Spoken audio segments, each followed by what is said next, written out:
Hello and welcome to the Property Trio. As always, I'm joined by my great two co-hosts, Mike Mortlock and Cate Bakos. How are you both today? Yeah, good to see you.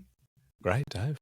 Good to hear. Fantastic. Well, let's have no banter like was requested by one of our listeners. We keep talking about that like we're not bitter, but We're paying out. You, man. It was just one bit of feedback and we've changed the whole thing. So today's episode is about some of the pathways that can create a great buyer's agent and the lessons learnt from the past pathways. So, the thing about, I guess, buyer's advocacy is there's no degree for it. There's no specific pathway to come down. You do need a real estate agent's license in every state, but beyond that, it's really, people can come from all different backgrounds and walks of life to become one. So, following on from a great listener question that prompted an episode on Cate's insights to buyer's agency and aspects for aspiring buyer's agents to consider, today's episode is all about the pathway to becoming a buyer's agent. Cate can tell you, Cate, what can you tell us about your pathway and how you discovered becoming a BA? Yeah, it's a good question. And, years and years ago, I'd yes, but I get this question from other people a lot. And it's not like I knew a lot about buyer's agency. I didn't know any buyer's agents. I didn't actually know the role existed. And that was partly because there weren't very many buyer's agents floating around back then. And also because, it wasn't something that I'd really investigated other than working as a selling agent. I knew that there had to be a way that someone could be helping buyers in a more dedicated kind of manner. So I looked into that. How could I create a bespoke service? And the more digging I did then, the more I realised, hey, this has been around for a little while. And in fairness, when I was a listing agent years ago, and we're talking just over 20 years ago now. Did you want me to beep that out, Cate? No.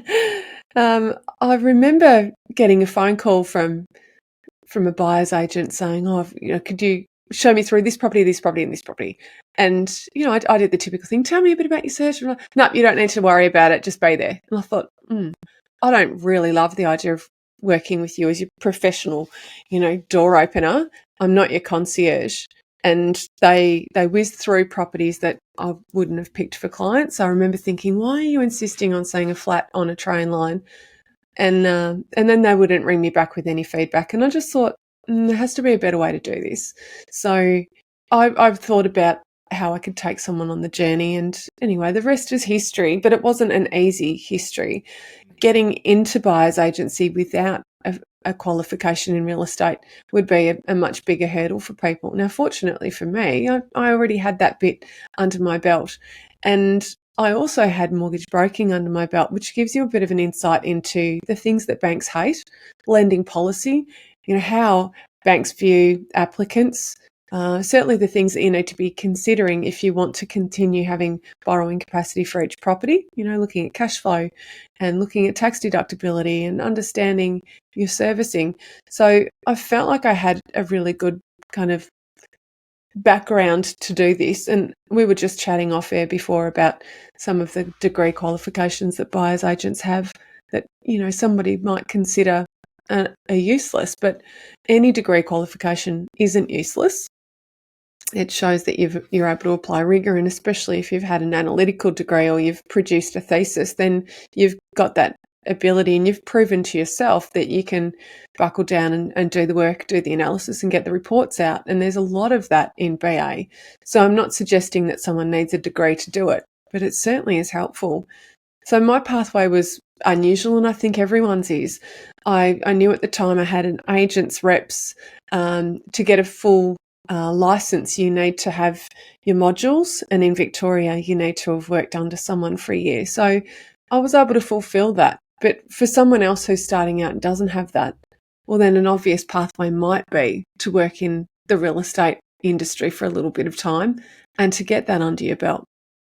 So when you say you had to work under someone else for a year, is that a requirement That's in a requirement. Victoria. Yeah. Yeah. Not in every state and territory. In Victoria, you need all of the modules, and we talked about the 24 modules and plus the additional ones. But you also need to demonstrate that you worked full-time under a fully licensed real estate agent. So anyone who wants to become a buyer's agent and work for someone else, in Victoria, they don't need a full license. They can have their agent's reps and then work for someone. But if you want to open your front door and hang the shingle and run a business, you do need a full license. Yeah. So it's fair to say that some very successful buyer's agents have come from all different kinds of fields. Can you chat about some of the backgrounds you've seen? Yeah, definitely. We had such a nice surprise. It was intriguing when we had a REBA conference a while ago, and we got we had a survey that everyone had to fill out, and we're asking members, can you tick here if you've finished high school, tick here if you've done a diploma or certificate, tick here if you've done a degree, tick here if you've done postgraduate, masters, PhD. I was shocked. We had PhD and master's students, and not just a handful of not students, graduates in our group, and really diverse backgrounds for all of our degree holders and other form of qualification holders. So ranging from critical care nursing to valuations to we've got lawyers in the group. There's a really broad array of different qualifications, and all of them in their own rights can stand you in really good stead. And I always think you can have a little superpower. I know one amazing advocate on the Central Coast who is a trained psychologist. Like, that would be an amazing thing to have under your belt as a BA. Yeah, I think the reality is they come from a really broad church, don't they? And certainly you see often successful executives who've just wanted to get out of the so-called rat race and be able to run their own business and do things their own way. And I've seen a lot of those become successful buyer's agents. Yeah. Mike, you've interviewed and met a lot of buyer's agents who have come from all different fields. Can you chat about some of the diverse education and prior work history that you've seen? Yeah, for sure. I just want to pick up on the point that you mentioned at the beginning, people coming from all walks of life. You can take that as a negative, or you could take that as a positive. I mean, like Cate sort of mentioned before, her pathway wasn't traditional, because I don't think there is any traditional pathway, right? Yeah. Like, it's not a TAFE, it's not a dedicated TAFE course. I mean, even the courses that are available, they're really real estate courses. They're not particularly buyer's agent courses. And I think it's important that people that are representing the consumer come from all walks of life, because what if English is your second language? Then you might feel much more comfortable communicating with someone from your cultural background. Or let's say you're an engineer. By definition, you're a strange person, right? Like, engineers will send too me much messages about numbers. Yeah, they'll send me messages about the disclaimer in our reports, which, of course, I had a part to play in writing them, a decade ago, but haven't read them since, So you want someone that's got that analytical viewpoint, or perhaps someone that's, doesn't have that skill set, but has maybe some of the more soft skills. So I think it's a beautiful thing, but they come from every walk of life. I think if we're talking about the stereotypical one, it tends to be people that have had a job on a reasonable income that's enabled them to purchase property, right? Certainly there are buyer's agents that have started and don't own any investment properties and haven't done a lot of real estate transactions. But I've seen a lot of people in IT. Now, traditionally, that's a fairly well-paid career, and these people might have bought a couple of investment properties and realised that that's actually their true passion. So anyone that's worked in financial services or accounting, IT's a good one. These are some of the more typical ones that I've seen. And anything that's also on the kind of periphery of property that they've seen, transactions happening, or they've been involved in transactions themselves. These are the ones that I tend to see.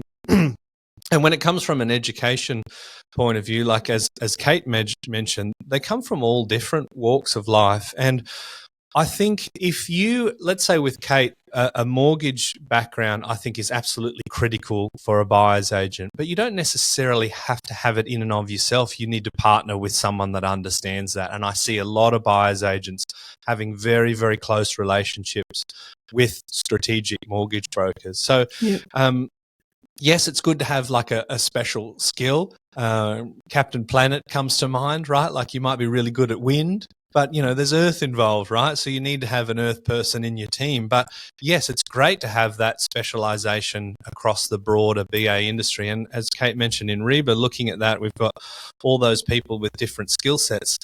Organizations like Reba, and for people who don't know, it's the Real Estate Buyers Agents Association. They come together in, training and conferences and share all of those skill sets. So, it's such a diverse pool of talent, and it best serves the consumer when there's that sharing of information and knowledge.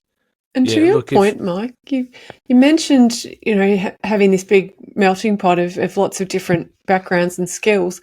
Like any close relationship with a trusted advisor, when significant decisions are happening and big things are at stake, it's got to be a personality and a needs fit as well. And I think that that's a great reason why we're not all the same, because there are clients out there that will gravitate to me because of that analytical approach, or the nurturing side of things. And then you've got red personalities that might attract a different kind of client. So there's someone for everyone. And if I have a catch up with a prospect and it doesn't necessarily go my way, it's not necessarily because they didn't like me or fees were too much or whatever. It might just be that they clicked better with someone else.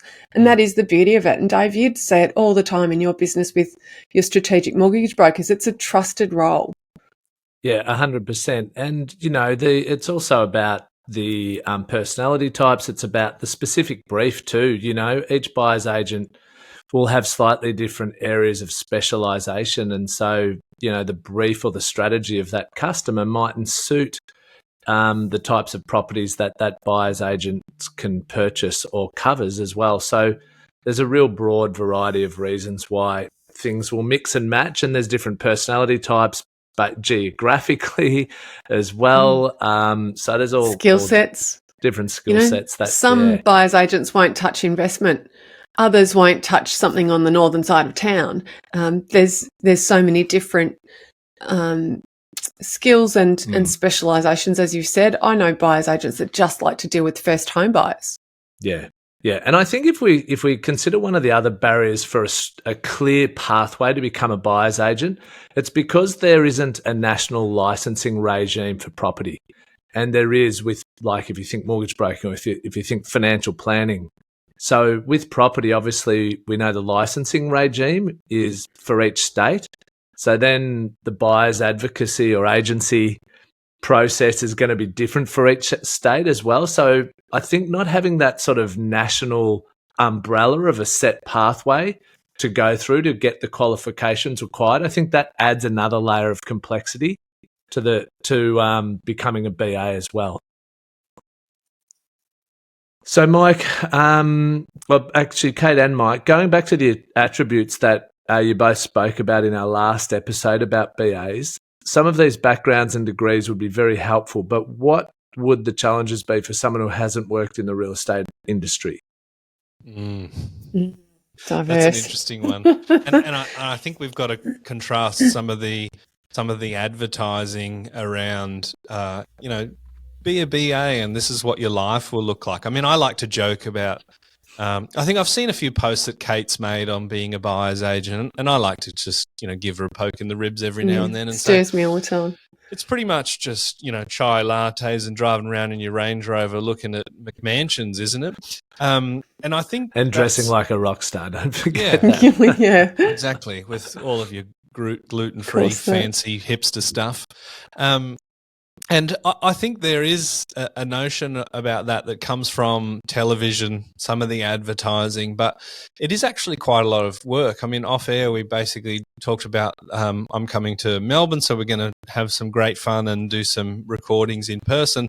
But Cate basically said, well, I've got 5 hours of work I've got to do before my day really begins. So, it's all right, I'll come in at 5 a.m. and do that sort of stuff. Now, that doesn't match with the That's know, how the much I lattes love and the you. range. Yeah, exactly.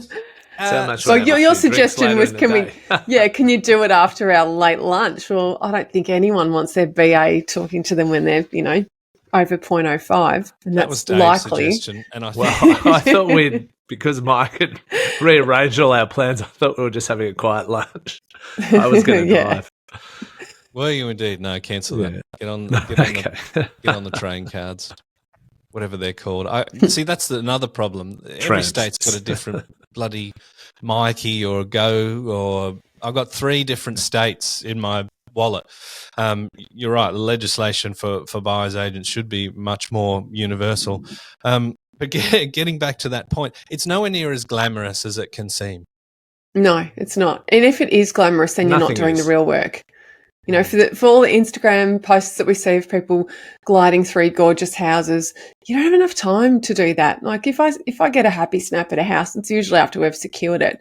It's a very desk-centric and telephone-centric role. Seeing the properties, you've got to have your eyes open and you're capturing everything. I film and categorise all of my findings. I haven't got time to stick stuff on Instagram. Mm. No, I mean, there's so much on the line. If you make a mistake, that's a major investment that's cost someone a lot of money. That could bounce back to you as a liability and a claim. Yeah, exactly. And I know we're coming up to discussing liabilities, so I don't know if we'll do that here.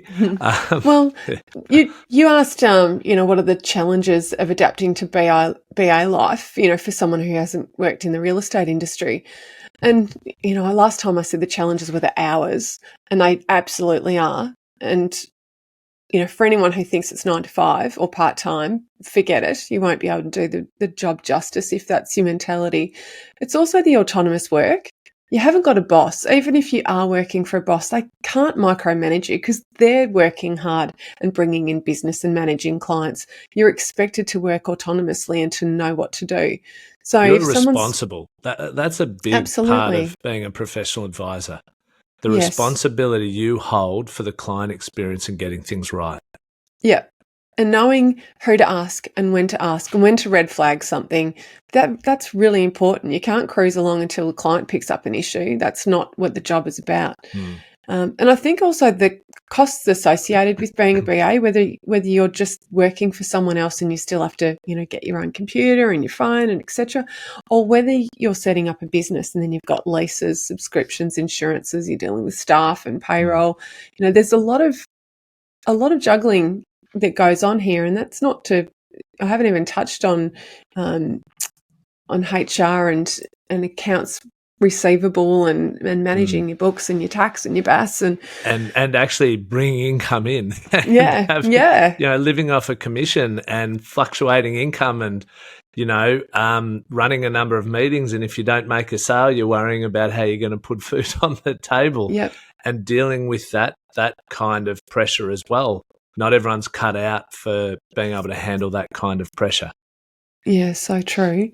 BA businesses are a bit peculiar from an outsider looking in.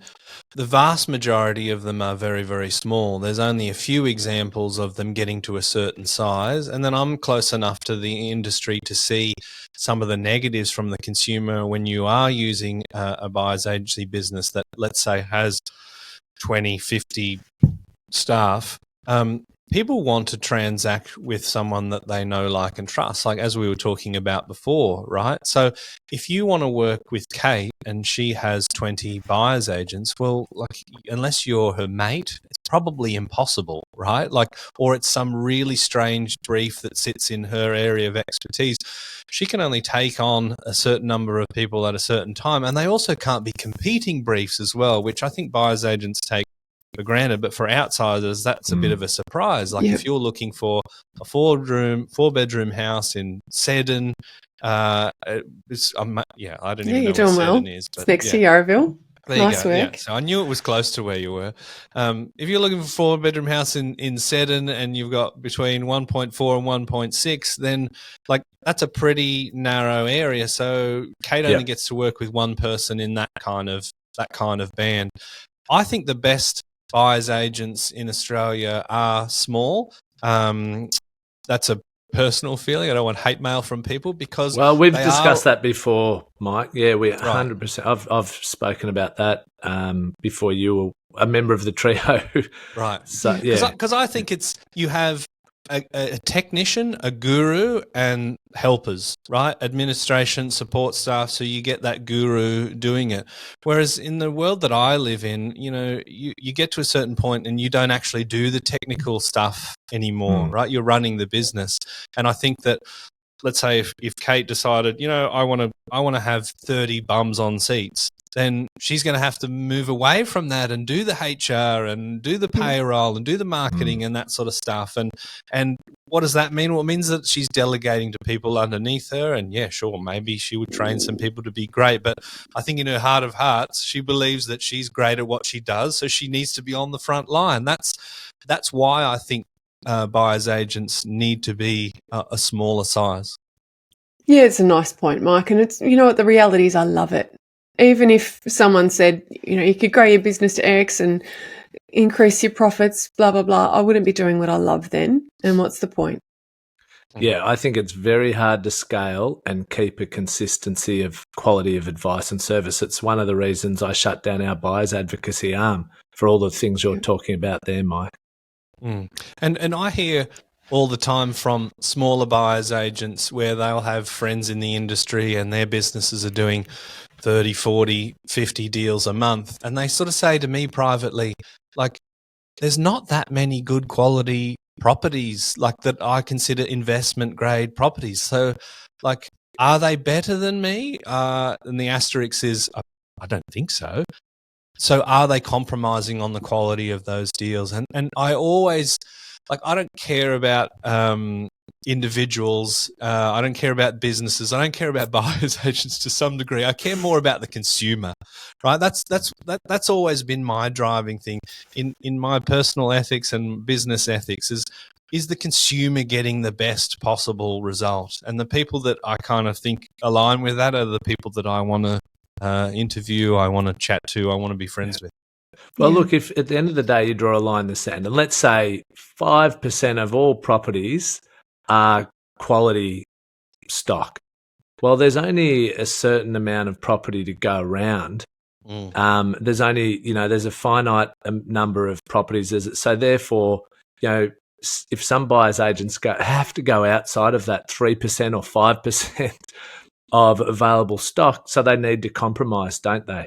And so the reality is that's going to happen, and some are going to be more transactional driven. And, that's the way the whole real estate industry works, isn't it? It's a very transactional based industry. They're trained to bring together the vendor and the buyer to meet in the middle, whereas a buyer's agent is purely there to work for the buyer. So what extra skills can really give a BA an edge? I think that, a good marketing background can really help you if you're running your own show, because if you're having to find your clients, you don't want to leave it up to, some independent third party that drags in leads for you. You actually want to find people that you'll gel with. So I think knowing who your audience is and what sort of client you want is really important, and certainly takes you a long way. If you've got a sales background, let's be honest, signing up your own work requires sales skill. You're selling yourself, you're selling your own services, and you don't want to do it in a smarmy, horrible way, but you need to know how to get the order. And I think if we're brutally honest, any buyers agents who haven't worked out, it's probably because they're not comfortable with the sales side of things. And you see a lot of people going and working for someone else because they just don't want to get their own clients. Yeah. They're really nervous, or they're lacking the self-confidence. If you can't, so if you've got sales experience, if you can't build the trust with someone to come on board with you, you can't do anything else because you've got no clients. Yeah, 100%. I think having an ability to write and express yourself, and having a passion for writing or expertise in stringing together your writing, it's not just about how you script emails and have a dialogue with a client or a prospect. It's also about dealing with the media and putting together things that will fly on the internet and help your SEO. So that can really help. It's not the be all and end all. And I've met and seen a lot of new buyers agents that can't write to save themselves, and they turn to podcasting and vlogging, and that's fine too, whatever gets traction. But you've got to keep thinking about who your target audience is. And, you know, for me as an example, I love writing and I do my weekly blog and get to meet people through doing that, because if it resonates with them, they might reach out.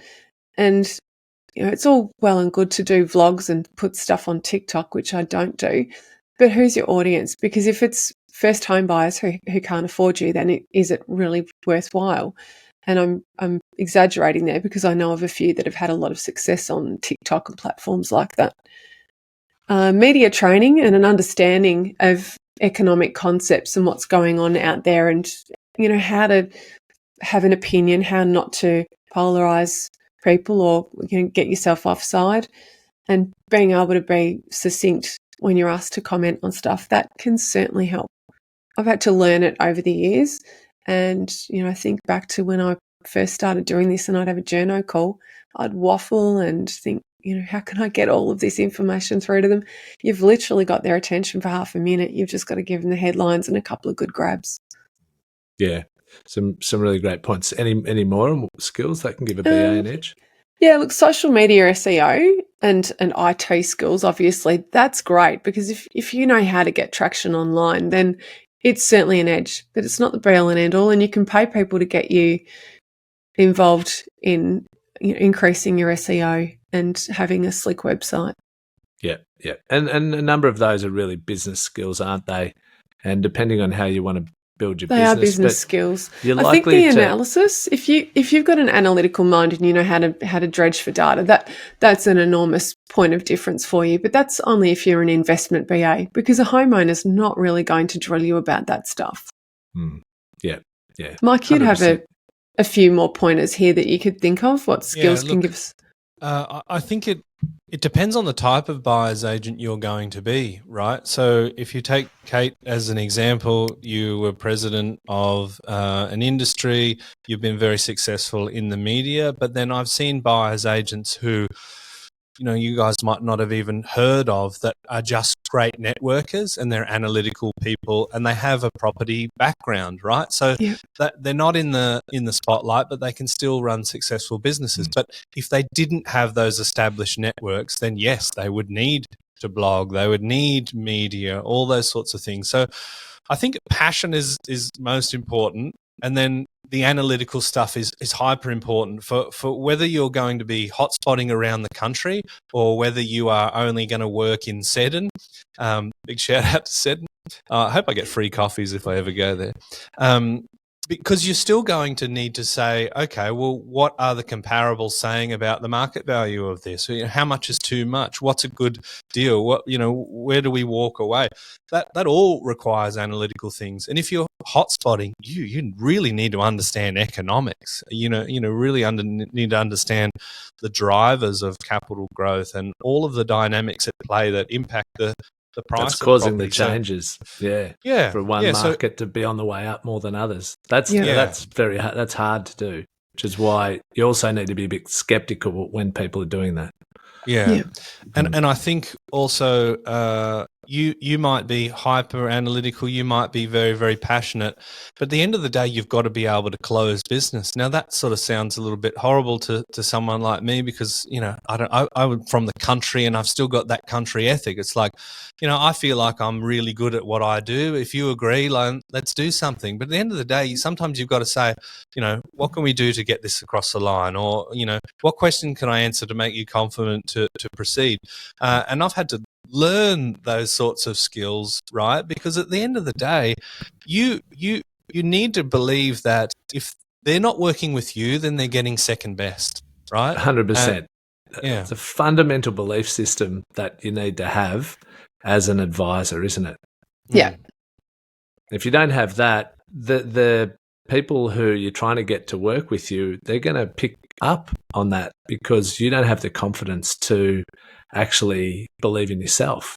And I've learned a lot from Cate, because I'm very curious about everything, right? And when I spend time with her, I, you know, ask all these questions, and I've heard her talk about, okay, well, you know, I'm having a good conversation with you as a potential client. I know you're speaking to other people, and you've sort of said to them, all right, well, let's say we get to this hypothetical situation where you're going off track and I need to pull you back in line. You need to be confident that I'm strong enough to say, Mr. and Mrs. Client, pull your head in, you're going in the wrong direction, or you're making a big mistake. And that's a skill set, right? And at the end of the day, this is big, tough negotiation that you're dealing, and you're dealing with real estate agents, you're dealing with these alpha characters. It's very adversarial. So you can be passionate, you can be analytical, but if you don't have toughness, then it's not going to work, right? Like Cate's very funny. You see photos of her on the weekends with the sunnies on and a Terminator face. It doesn't reconcile with the sweet person that we see most of the time on the podcast, but she has to have that skill set. Yes, my stage face. That's actually it is a great point, Mike, that you've got to be willing to say things that have a different opinion, or you disagree with your clients at times, because that's actually what they want. They want your expertise, and if you don't have the courage to point out to them when they might be heading in the wrong direction, then you're actually doing them a disservice. So true. I often say to people, I need to know that I can have a conversation with you that you don't want to hear. Yeah. Because it might happen, and I absolutely won't hold back. I'm not nasty. Sometimes there's tears, but you don't want a project to go badly, or the result to be the wrong one, or for them to miss out and then regret it. Yeah. It's actually more dangerous not to have those conversations. I agree. Than it is to have them. But you're my advisor. How did we get to where we are? Like, shouldn't you have told me when you saw it starting to catch fire? You're like, oh, no, I didn't want to upset you, so I'm just going to watch it all. No, I say, do not worry about pleasing me, ever. That's no matter how much you like me, do not agree to something because you want to do me a favour. I had someone the other day asking, could I put a bit longer on your authority? I said, you can put as long as you like, but let me tell you, if we get to the 6-month mark and we're still searching, you can be absolutely assured that we will have had the tough conversation long before then. Not because I want to rush you, but if we're not having a fruitful search and it's taking that long, then something's wrong. Yeah, if you're saying no to properties that fit into your brief, fit into your price point and what you told me you wanted to buy, then we need to figure out why that is. What's changed? Is it your price point? Is it, what's causing the fear to be able to purchase? So in today's day and age, the television showcasing the role of buyer's agents, and with Facebook ads popping up, what are some of the pathways that aspiring buyer's agents can follow to become a great BA? Look, I'll touch on these. I'm a big fan of doing the genuine full course, the one that teaches the student all the theory they need to know. As soon as you're fast tracking a course, getting the high level points or doing it through some dodgy RTO, you're missing that knowledge. And it's not the piece of paper that you want, it's the knowledge. The knowledge will save you standing in court on the stand. Learning on the job under a BA, that's another pathway. And it's the pathway that I've supported when I've had trainee BAs. Studying and starting out without experience, some people do that. And in a lot of states and territories, there's not a restriction on that. Mentoring, you can have a great mentor. And then you can lean on your past experience that can really help you. So brokers and bankers will have a pretty good fundamental idea of what is involved with being a BA in terms of the steps. They might not have mastered the steps themselves, but they'll know how it looks. Conveyancers and lawyers will as well. An analyst will have a lot to learn, but they'll bring a lot to the table. Valuers, quantity surveyors, selling agents, someone who's been in real estate but wants to jump the other side of the fence, financial planners, and then, the less obvious skill sets are the ones we've chatted about, psychologists, teachers, builders. They've all got skill sets that will be complementary once they've learnt the ropes. Yeah. Anything you'd like to add there, Mike? I think that's a pretty good look through it. I mean, I love valuers. I've seen quite a few valuers be very, very successful, but then how many deals have they negotiated, right? They've got the analytical stuff down, but when it comes to negotiating the price. They show up, they do their analysis, and the value is the value, sort of thing. Yeah. And I think that's a really important thing that can be missed. And I know buyers agents that are contracted by other buyers agents to do negotiation on their behalf, because either they don't have a good enough skill set in general. That's one way of looking at it. Another one is that they have enough knowledge of their limitations to go, I'm really good at this, I'm not the best at this, so I'm going to piecemeal it out and I'm going to pick the best in that industry. One's a glass half full, one's a glass half empty kind of way to look at it. But negotiation in and of itself, I think it's a really undervalued skill set for a BA. You know, if you think about the consumer, it's like, oh, why would I pay $15,000 or whatever it is for someone to buy a house because I can do it by myself? Yeah, and I also kind of think of that 15 grand, rightly or wrongly, sometimes the consumer's going, all right, well, I'm paying 15 grand a Cate, and don't quote, these aren't her prices. I don't have no idea what she charges. I'm paying 15 grand. She's knocked off $10,000 off what I thought the price would be. So I only need an extra 5 to make it make sense. I think that's the wrong way to look at it, but I think consumers do kind of look at that. And that's the tiniest bit that they should be looking at.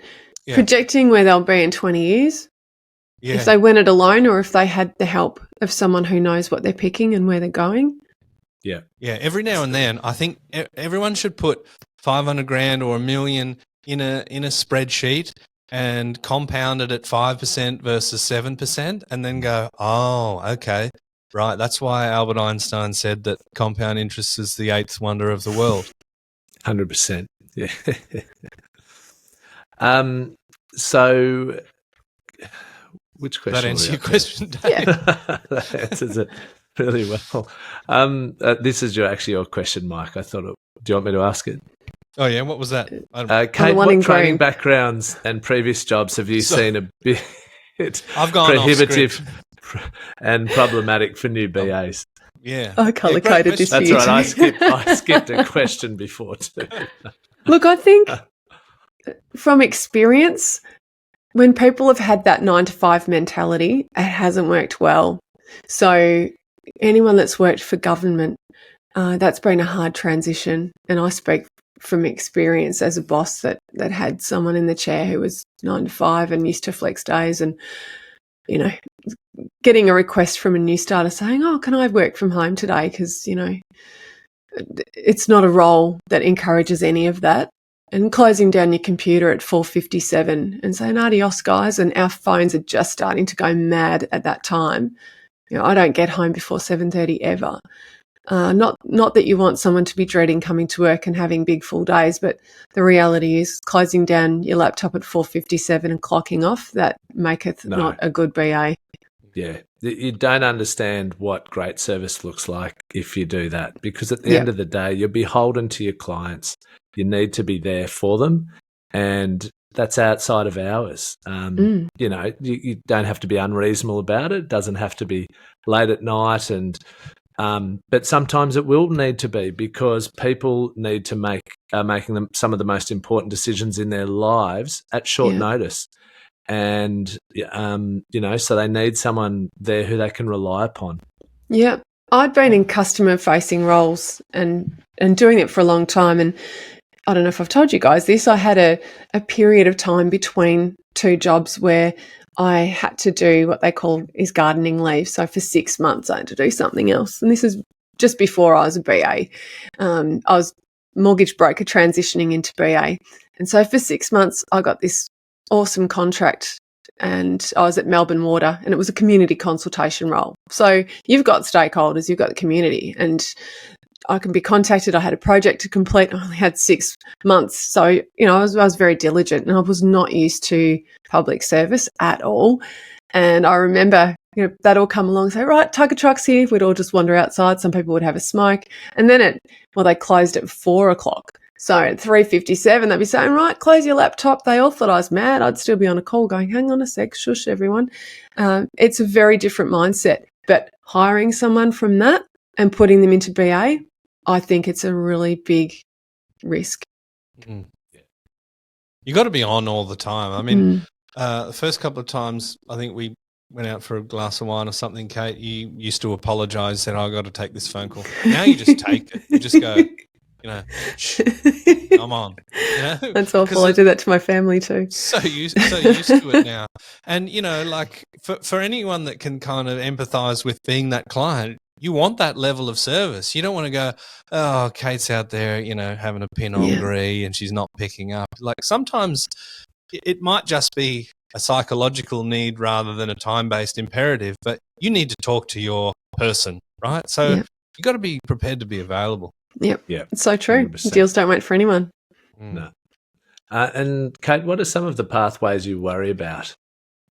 Yeah. Shortcut courses, anything that overpromises a budding BA what they can anticipate. So new players who don't take the time to learn the legislation, that really scares me.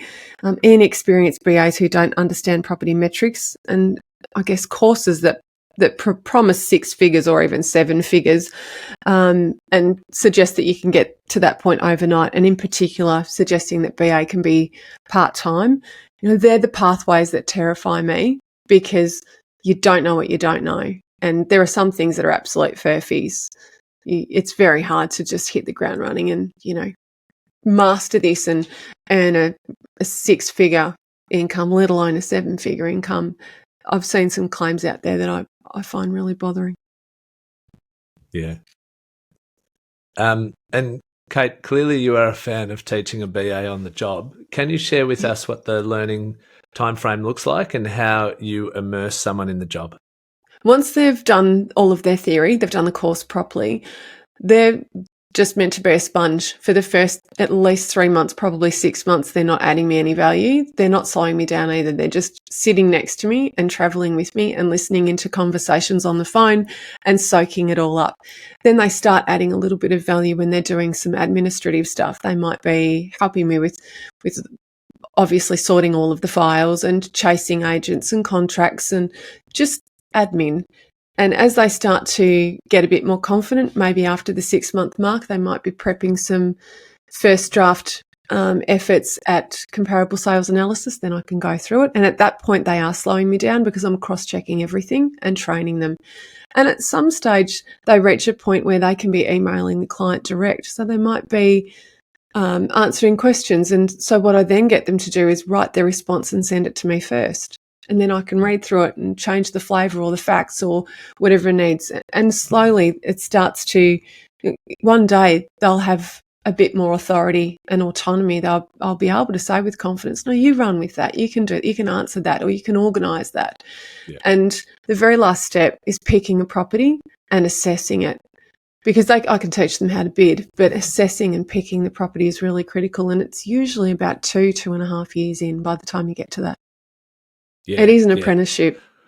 100%. Like any high-level profession where you can earn a good income, there's lots and little bits and pieces to the profession that you need to learn. And you don't just walk in and start at the top end of a profession. You don't just walk into KPMG and start as a partner out of university or, with coming from something with no similar background. You have to learn a bunch of the skills over a period of time before you're able to competently, let alone highly skillfully, perform that profession. Yeah. I mean, let's talk about apprenticeships, traditional trade apprenticeships. A chippy's not going to let some first-year apprentice out there putting a frame up without supervision. And think about, an electrician. So that's just a little bit of insight. And in this situation, you've got a lot of money and a lot of big decisions at stake. Yeah, 100%. And so finally, surely like the fast track though to becoming a BA is watching reality TV shows on property. Do you know what? If my phone rings or I get an email saying, "Oh, I'd love to have a coffee with you. I've always wanted to do this." And you know what? I'm just so in love with property. I watch all of the property shows and I'm always on realestate.com. I just think, I really do, because it's about people and the metrics. As soon as it's about loving walking through properties, they're not going to make it because such a tiny proportion of your job is actually walking through properties. Service, people and metrics, isn't it? Yeah. All right. On that note, I'll look forward to hearing both of your gold nuggets. Now it's time for us to go mining for our gold nugget property tip of the day. Look, I think it depends on how we're viewing this episode. Is this sort of like a cautionary tale for prospective buyers agents, or is it, insights into selecting a BA? I think if I can split it into two, I think if you're wanting to be a BA, like Cate said, it's not like it is on telly. You need to put in the work. You need to be able to hustle. You need a very broad skill set, and you're dealing with transactions that may be the most important in this person's life. So you really need to take it very seriously. And yeah, it's not outside of the realm of possibility to be in court defending decisions that you've made. So I would caution people, rather than just to think in a moment of whimsy that this seems like really good fun and it looks great on TV, to do a little bit more research. I think for the consumer, in selecting a buyer's agent, there's so much noise out there, and you're spoilt for choice for buyer's agents across the country. So I would encourage you to put a really good kind of checklist on what you're looking for and really quiz a buyer's agent. If they're not prepared to answer your questions, then they're not going to be the right fit for you.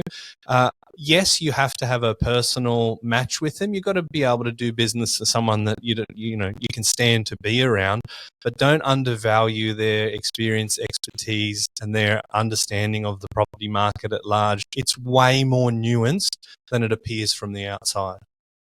Great one, Mike. How about you, Cate? Mine's short and sweet, and it applies to buyer's agents who are thinking about going, prospective buyer's agents, and also to consumers. It's simple. Ask for experience. So if you're wanting to do buyer's agency well, try and get some experience, whether that be through mentoring, whether it be getting involved in working with a firm or being close to someone who does it. The more experience you have, the better it will bode for you. But being very serious about doing all of the coursework and understanding it, not skipping it or doing fast track, and know your legislation. Yeah, my advice would be you want someone who's had at least 2 years experience inside of a buyer's agency business, or if it's a mortgage broker or a financial planner. You don't want someone who's gone straight from something else to becoming one of those professional advisors, because there's so much to learn and build up that knowledge that 2 years is a minimum, really, in my eyes. Awesome, guys. Well, hopefully that's been really useful for our listeners in selecting BAs, and for any budding BAs out there who are considering the pathway to go down before becoming one, and what it takes to become a buyer's agent. So until next week, have a great week, everybody. And we'll see you then. We really should have a sign-off saying, shouldn't we? I was thinking, what's some sign-off I can say? But keep the blue we're sign up. About 230 episodes in, we don't even have a slogan. So funny. We'll give it thought. If a listener wants to lend us their thoughts, we'll pick the winning one. Yeah, that'd Send be in good. your comments. We're supposed to be, comment, like, subscribe, click the notification bell on YouTube. We've really got to be more commercial. We should We be. do. We do. I got to run. I got a Learjet to jump in. I'll see you guys later. Catch ya. Bye. Bye.